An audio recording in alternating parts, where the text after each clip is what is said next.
Welcome back to Season 4, Episode 4, Teed Up, where everyone's a sports expert. The podcast that makes you care about sports, including President Conley. We're an original podcast created and produced by Long Beach State student-run newspaper, the Long Beach Current. Thank you, everyone, for tuning in, and thank you guys for being here. Today's guest, Roger Kirk, Associate Athletics Director for Communications and Broadcast, Long Beach State. Good to have you, Roger. Awesome. Thanks, guys. I'm excited to be here. We're going to start first hard-hitting question. Let's get it. Have you watched an episode of Teed Up before? I have watched an episode of Teed Up before. My man. Ooh, there we go. Which one? Watched a couple, actually. I mean, I usually check in on everybody that would come in. So watched the episode you guys had with Bobby Smitherin, watched TJ's episode earlier. And then last year I got clued in on Ivan and Matthew right here. Throwing me under the bus big time. So I filled in and I got the whole ep. So we're ready to go. Yes, I'm happy you mentioned that because that was a question. Okay. Ivan mentioned it. You're a gamer. We got to know, were you playing Zelda on the Switch? Absolutely. I was playing Zelda on the Switch. Tears of the Kingdom. Great game. You guys in on Astrobot yet? No. Astrobot's on point. PS5. Get it done. Okay. All right. But your day-to-day responsibilities at Long Beach State, what does that kind of look like for you? I mean, you always are there when we want to email you. Yeah, I mean, it's a lot, which is kind of the cool part of my job. It's different every day. So overall, I oversee the communications efforts for all 19 programs. So that means a little bit of being the primary source, working on social media with our marketing crew, handling our website. I do most of that. Write press releases, work with media like yourselves, getting guests on to Teed Up, or working with other interviews, national media across the way, and then working with the teams, making sure that on their side. So I'm heavily involved with them. I get to know the teams, get to know their stories, so I can help share those, putting together statistics, photo archives, kind of just a little bit of everything. I got up early this morning and took some team photos of our golf teams out of El Dorado. And so just going through a little bit one day at a time. And that's the fun part, is you get to really know the student athletes, celebrate their successes, and no day is ever the same. This guy probably knows the most about Long Beach State sports out of anyone over the past 17 years, I'm guessing, with the amount of time. I'd hope so. I mean, that's kind of my job, is to know a lot of student athletes, know a lot about them, know a lot about the history of the program, and being able to share that. What is your favorite sport here that you work with? My favorite sport here, I'll take the cheat answer. The sport that I've worked with the most in my time here has been softball. Okay. And so I'll probably stick with them. They've had a lot of success, and they're a great program. I love working with them. But, I enjoy all of our programs, and over my time here, I've had the opportunity to work as the primary sport director for all 19. So that one was off the board because you are the 2010 winner of the American Volleyball Coaches Association West Region Grant Berger Award. Yeah. Given in your recognition of just covering men's volleyball and women's volleyball? Women's volleyball. Women's volleyball. Okay. So, yeah. But yeah, no, I mean, that's a great program that the AVCA does. That's a coaching association for volleyball. And, they do a great job of recognizing people that are working in that industry. So Lindy Zamora, who I'm sure you've worked with, I believe she's won that award as well. And then, a lot of our coaches have won 30 under 30 assistant coach of the year. They do a great job of managing to recognize people that aren't just head coaches. So where did you start, sort of to get into more of your background, where did you start with your career in athletics? So I was very backwards. So I was a psychology major in college. I was kind of felt like I was going to do clinical research. So that was what I was doing my senior year, was I was assisting our psychology department with clinical research, and it wasn't really the fit for me that I had hoped it would be. So then I was kind of lost, didn't know what I was going to do. And then there was a AAA job open with the Tacoma Rainiers in Tacoma, where I went to college, and I lucked out, managed to get into that. It was promotions and marketing. Did that for a season, and then I went into the job fair, which Major League Baseball has that every year in conjunction with the winter meetings. So wherever that's held, they have a massive job fair for major league clubs, minor league clubs. And while I was there, I picked up an internship with the Minnesota Twins spring training home in Fort Myers, Florida. So they were called the Fort Myers Miracle at the time. So I did basically a month running Minnesota Twins spring training.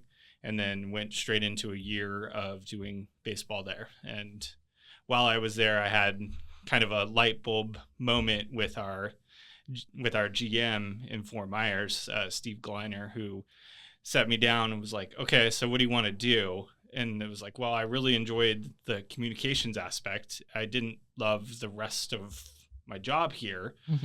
And it was like, well, every one of us here is a baseball lifer. We only care about baseball. Mm-hmm. You care about every sport. Why don't you think about going to college, and then you can do communications as your focus while working with multiple programs?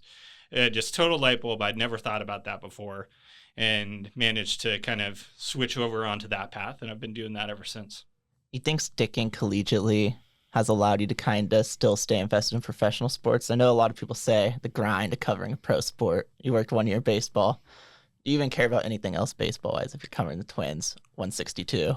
Oh, not even, there was a little bit, I actually got first into Tour de France. Yeah. While I was in Fort Myers, because being East Coast, that timing works a lot better than it does on the West Coast. It's it's a grind watching it in the summer. But in terms of, watching other baseball games, no shot. Yeah. I mean, you're doing an 8-game homestand, and our president expected us in at 8 a.m. making cold calls after we were there till 1:30 with a 16 inning home game.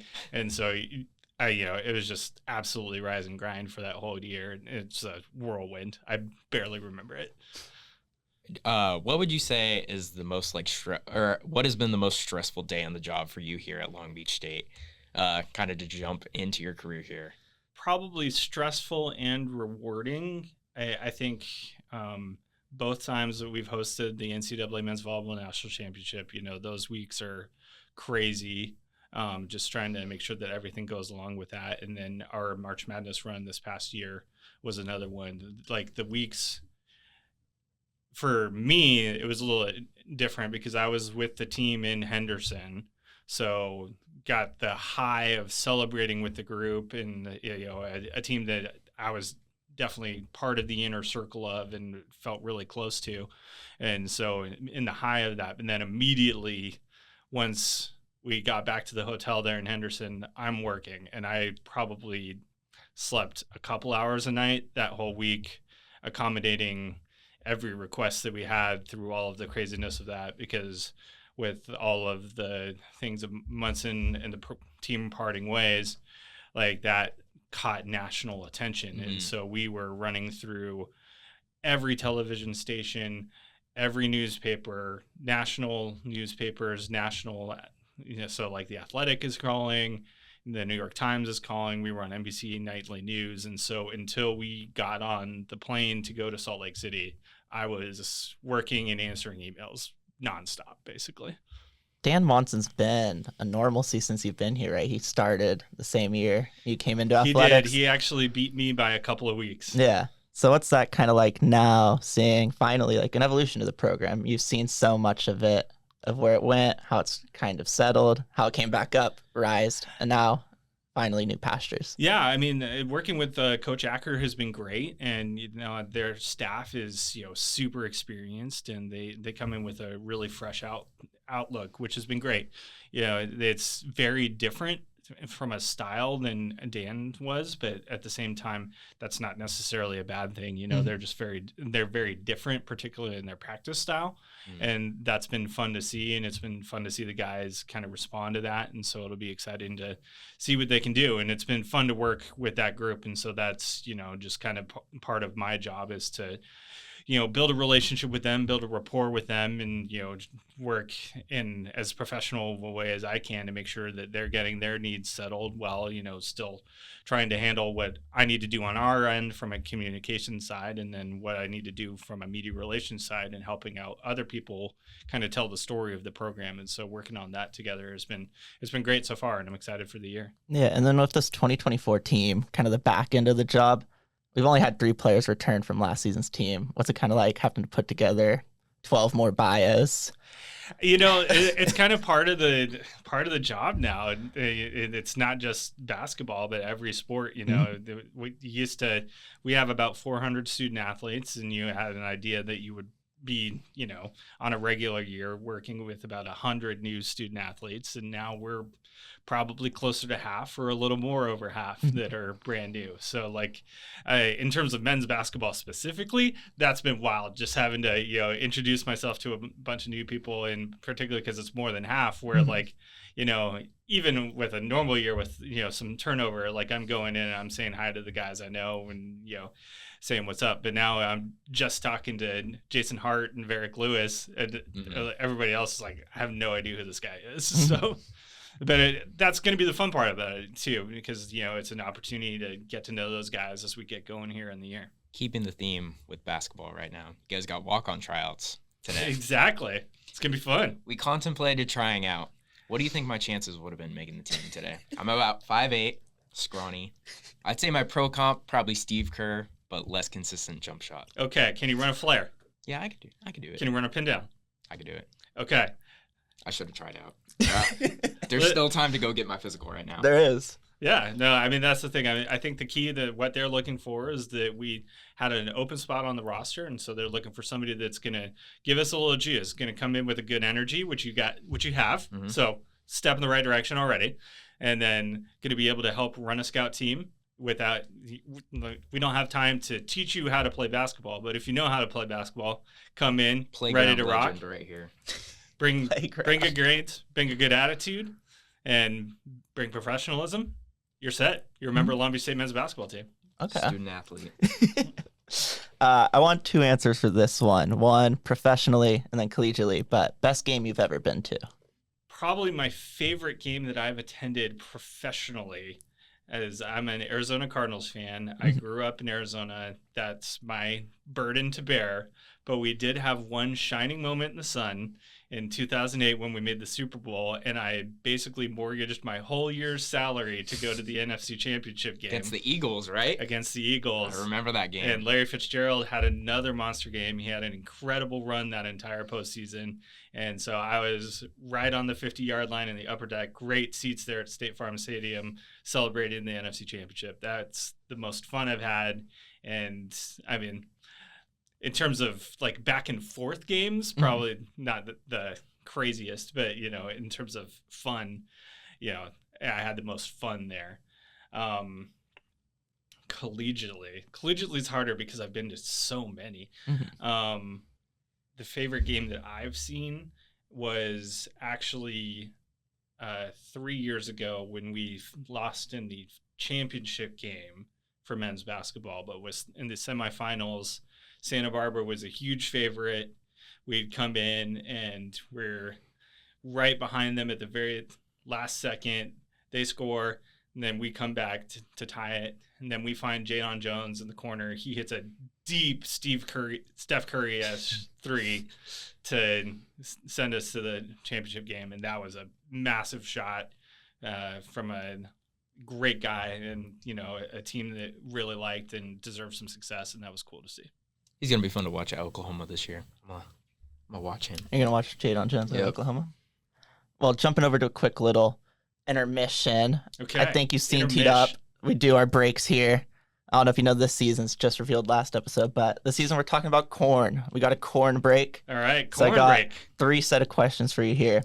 Fanatics Shop sells this CSULB themed product. It's related to corn. You got an idea of what it could be? A corn-related CSULB product. Sold on the Fanatics Shop. Okay. A popcorn helmet, like a cheese head, but popcorn instead. I wish. That's a great guess. We were trying to find out the Pyramid's popcorn prices online. Couldn't find it, but I wanted to see if you're up to date on our concessions prices here. It's a cornhole bag set. Ooh, okay.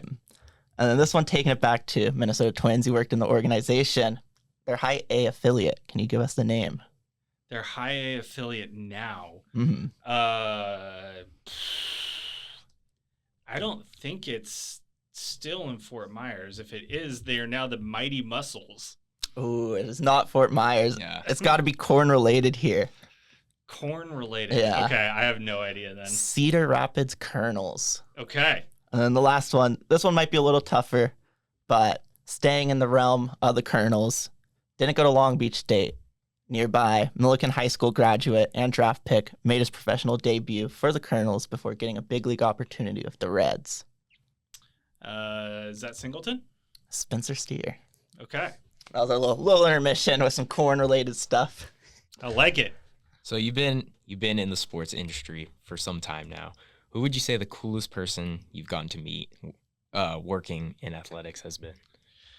I've had the opportunity to work with Misty May Trainer a lot, and so that's an easy one. She's fantastic. She's really great.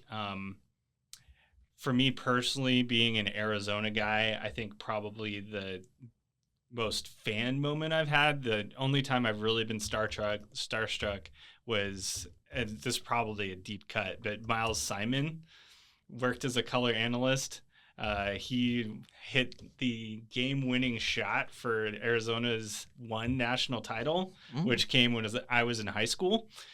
So I was pretty excited to meet him, I'm not going to lie.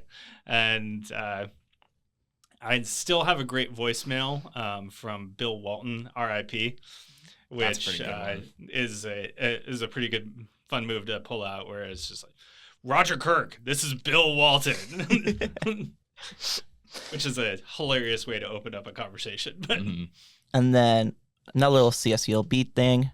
You've been able to help us reach out to sources for a lot on one of the bigger stories right now in athletics, the pyramid, and just currently the stability of it. What's your sort of attachment to the pyramid, and how would you feel if it was gone? I mean, I don't think the pyramid's going anywhere anytime soon. Ooh. So, okay. We are currently undergoing some feasibility studies, which, I'm super grateful to the university for putting together. But, the idea of us changing what that looks like, I don't think it's going to happen anytime soon, certainly. So we're just out there figuring out what the best answers are. And ultimately, for 98% of the time, which we're lucky being here in Southern California, there's absolutely nothing wrong with it. We hosted a fantastic national championship last year, and I think we can continue to see that. We're going to see big crowds. We're going to have a lot of excitement there in the building. That's news I like to hear because I'm a big fan of the pyramid. Matty G, on the other hand, I don't dislike the pyramid. I just think it's older. I went for the boxing event 2 years ago, or last year, the one put on.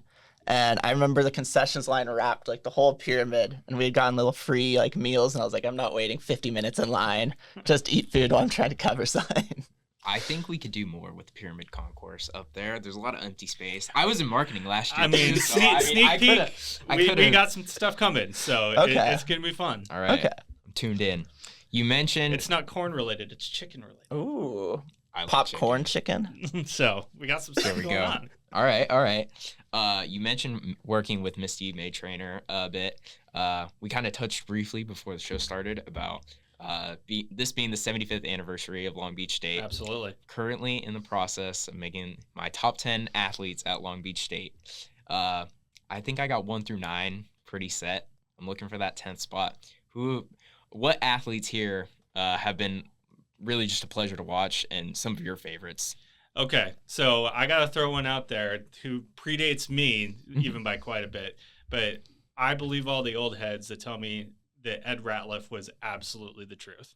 So he's in that consideration. I know he's got his number up in the rafters. You've got to have him up there. Ed Ratliff was a first-team All-American, so that is one of the 5 best players in the country, and that doesn't happen by accident. Mm-hmm. We did stumble upon your Twitter upon doing some research. We saw you went into free agency during this hockey offseason. Have you stumbled into a contract yet? I have not. This is the perfect time to join the Sharks bandwagon. We just got the #1 pick, Macklin Celebrini. So are you anti-Utah Hockey Club? You don't want to see any success from them, or are you kind of on the fence? Listen, man, they can do whatever they're doing. I'm fine. Like I said, I am a full free agent. So the wife is a big Ducks fan. Okay. So that is on the table. It would be nice to root for the same team in one sport. But that said, I could be sold on a team like the Sharks or any other team because I am a free agent. I was a proud Phoenix Coyotes fan straight from the jump. R.I.P. The Kachina uniforms, the best uniforms in sports. They do have some nice ones, or did. I still have my Kachina uniform. I might rock that every now and then, but, you know, as it was, they were kind of dismal to root for as a franchise. They were playing at Arizona State the last couple of years, which is tough. Were rough. So, you know, coming out there, just trying to find a winner. So if you got an idea, sell me on a hockey team. We're ready to rock. And then it also seemed like you're a big U.S. soccer fan. Absolutely. Current results and Pochettino, how are you feeling? I mean, it's a friendly. What are you going to do? I'm not going to worry about a friendly. Like, people were getting all heated about losing to Canada. I mean, it's a friendly with a bunch of starters gone. Like, everybody needs to relax.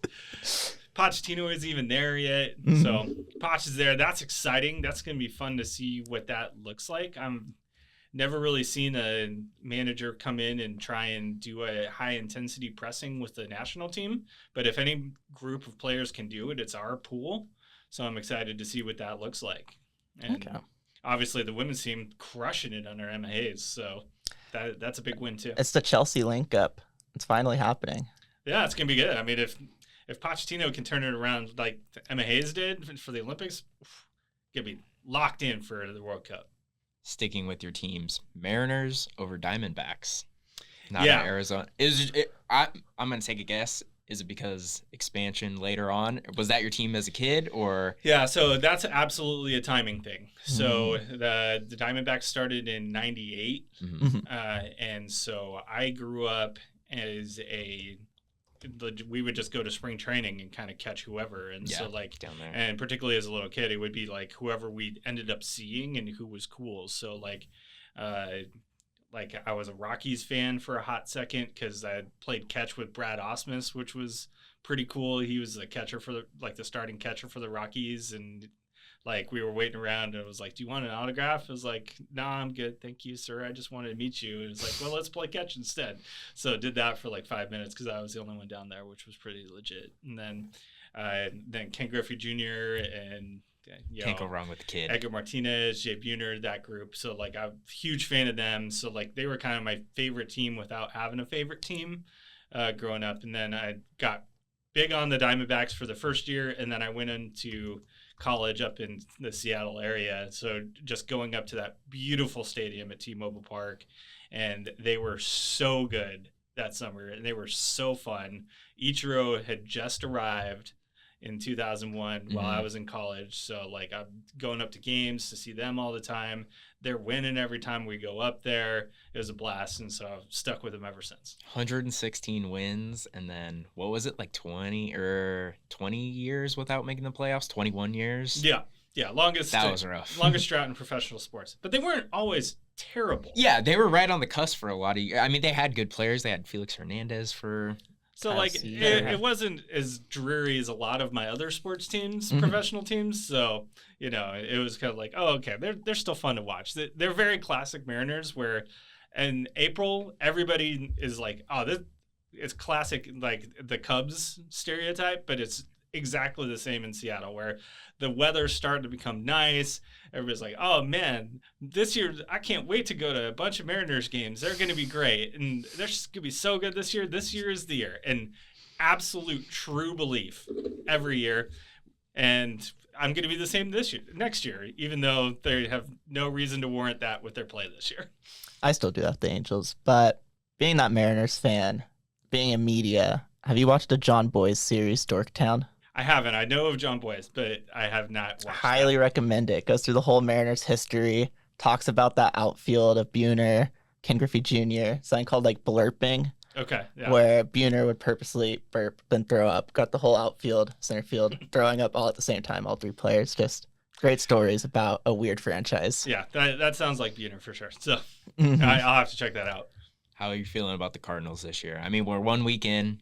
Marvin Harrison Jr. didn't do me any favors for my fantasy team. So that's the main thing is everyone that talked to me was like, hey, Marvin Harrison Jr. is on my fantasy team.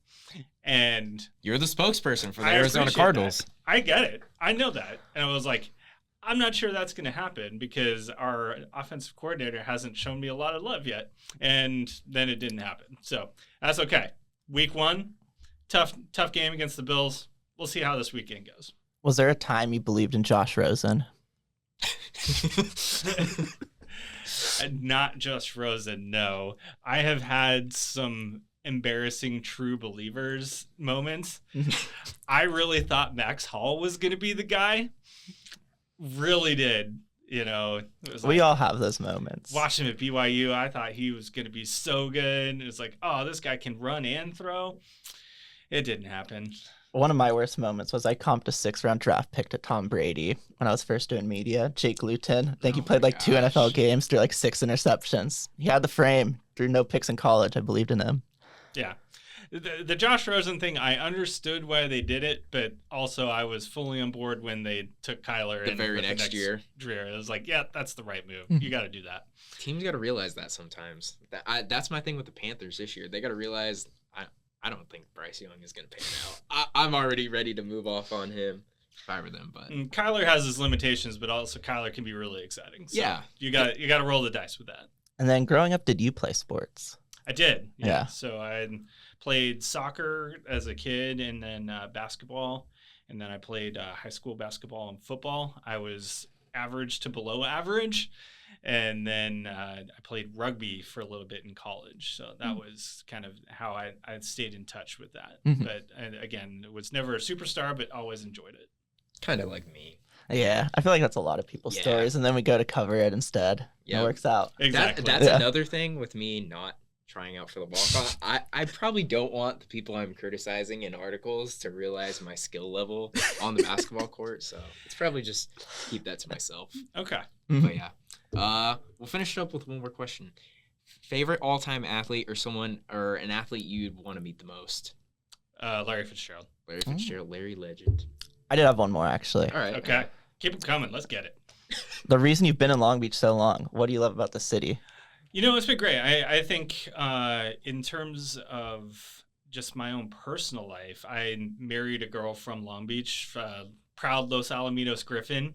And so, you know, it would have to take a pretty good sales job on my part to move somewhere else because she's from here and is fully invested in all the things that are awesome about living here. You know, I walk down to the beach with my dog every day. Like tons of restaurants, tons of people, and the community is such a perfect mix of half Orange County and half LA counties where you get the better parts of both without the worst parts of both here. Don't tell anybody unless you're here. So that's kind of where I'm at in terms of that. And so like it's hard to find a place that has all of the advantages of the city, and then same with the university. There's a lot of things to really advocate for here. You know, it may not be Power 5, but at the same time there's an expectation that we're going to be competitive in every sport that we have here, and that isn't necessarily true even at a major conference level where, you know, like you might have more resources, but you're competing against teams that have way more resources than you do. And so it's exciting to come into a program where every day there's an expectation that we're going to compete well and have every opportunity to win across the board in all 19 programs. Actually, keeping them coming. How did you end up landing here in general? Just was it like on your radar to come to Long Beach State, or was it by chance?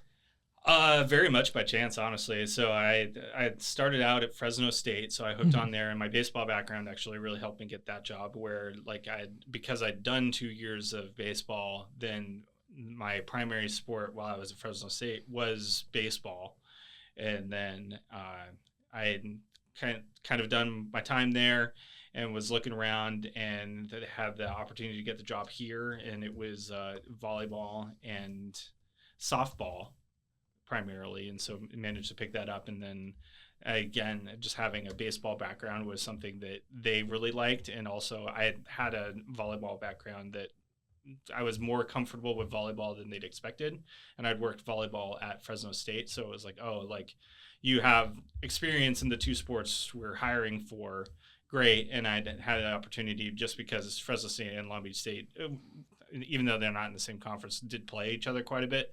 So I had met the people here and knew them, and so like had, a relationship with him coming in, and so got hired and stuck in ever since. And every time that I was looking kind of to advance professionally, I will say there, I was really lucky that every time that's happened, something opened up here, and I was able to kind of slot in and prove myself and continue to grow professionally. And then something I like to ask a lot of people who have been here a long time is just like, what's it like seeing so many familiar faces? We have a lot of coaches that stay around this program for long times. Mauricio, Kim, Dan.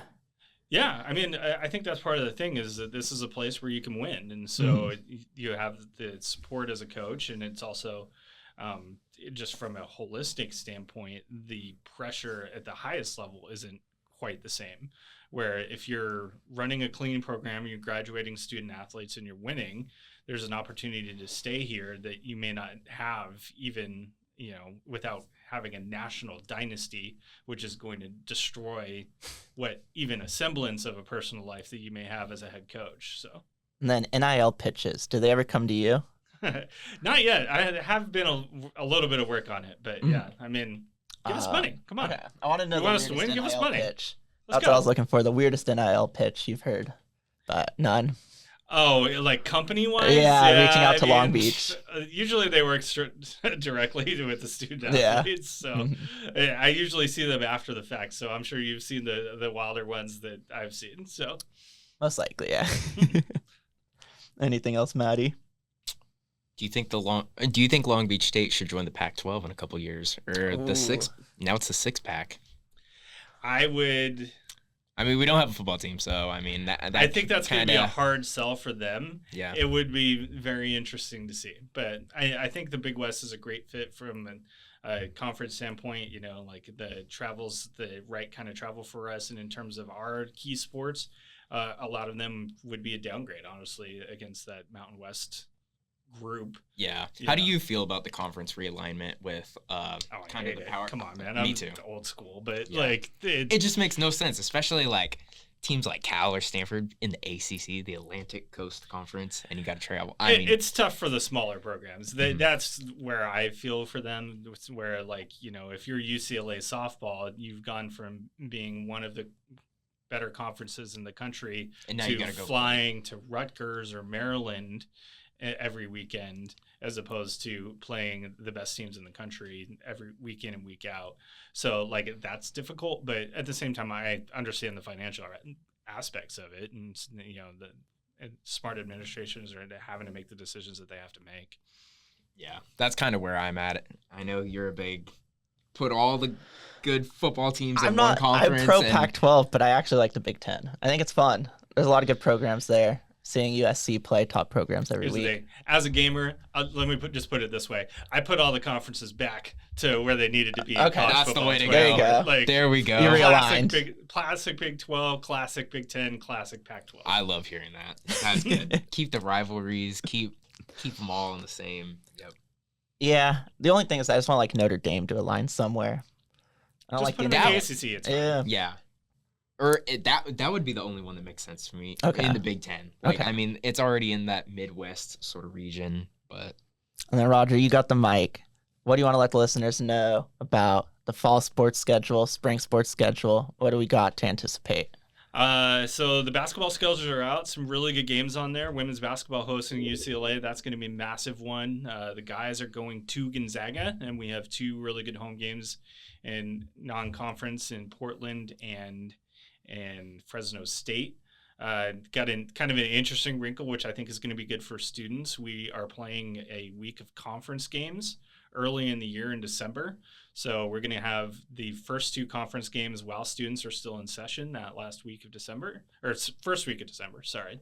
So that's going to be cool to see and come out, take over Cal State Fullerton if you want to do that. That's fine. I like how they added that this year. I saw that and I was like, yeah, because last year, I mean, we played at Cal State Fullerton during the winter break. There was a lot of other conference games. Then it's like, yeah, but no playing two conference games in the week between Christmas and New Year's, nobody liked that. And so, but with trying to continue to play the full 20 needed to do that. So I think this is definitely the right answer, and I think it's a good move from the conference.